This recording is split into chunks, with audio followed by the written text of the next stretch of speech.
This town's all about dreams. And some of my customers don't just come here for gas. What's the password again?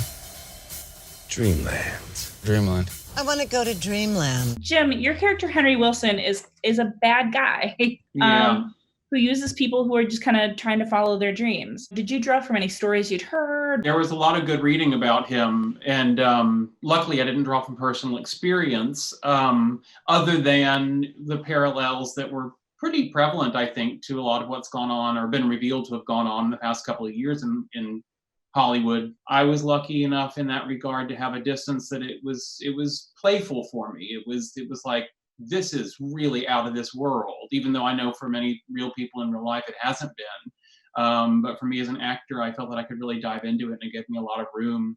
It gave me a lot of distance from myself and other things I had ever done, and that was very rewarding. As hurtful as some of the things were that I said and did in it.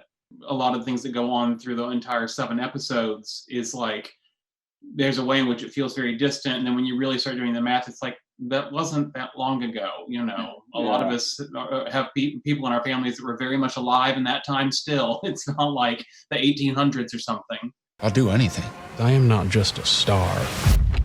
I am a star maker. Jake, you're one of the actors that is also playing, a real guy. What was that like? And is there more pressure than there would be in a typical role? And how deep into the Rock Hudson verse did you get? Showing up on set, especially the first few days, you feel that kind of daunting presence, because you just want to pay homage to, in my mind, he was such a hero and an icon. So there's that. But I think it was my duty to just be present in the scenes to, tell his story. In terms of research, it was just getting my hands on anything I could, watching all of his old films and listening to interviews, audio, watching the movies on silent, studying body language and trying to figure out, how his personal relationships with his family, affected things. And I think that was the tragedy, is that, he felt socially ostracized and he felt like he had to keep things to himself. I'm angry. I'm scared. But what I'm not is surprised. The show asks what if and speaks to sort of the power of on-screen representation and how it can actually really change things. Has a show or movie ever made you say at any point in your life, wow, that could be different? The movie that, and this is so off topic, changed my life, oddly enough, was The Preacher's Wife, which is a movie that Courtney B. Vance was in and Whitney Houston was in, and they had a son named Jeremiah. Whatever that meant, and it was this movie about them in the church, and this angel, Denzel Washington plays this angel. Ultimately, I felt like there's a Jeremiah in this movie. There can be a Jeremy Pope in the industry.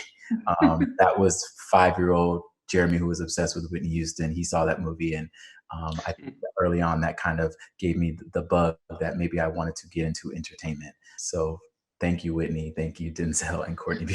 Vance for The Preacher's Wife.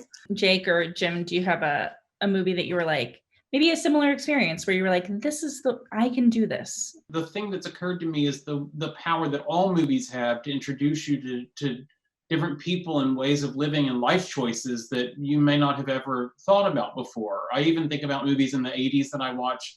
That was when I was young, before The Preacher's Wife, Jeremy.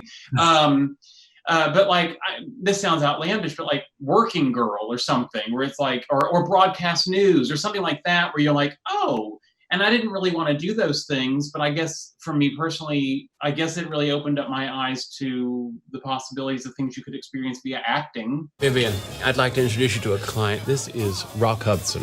Pleasure. So I take it you're in Gone with the Wind?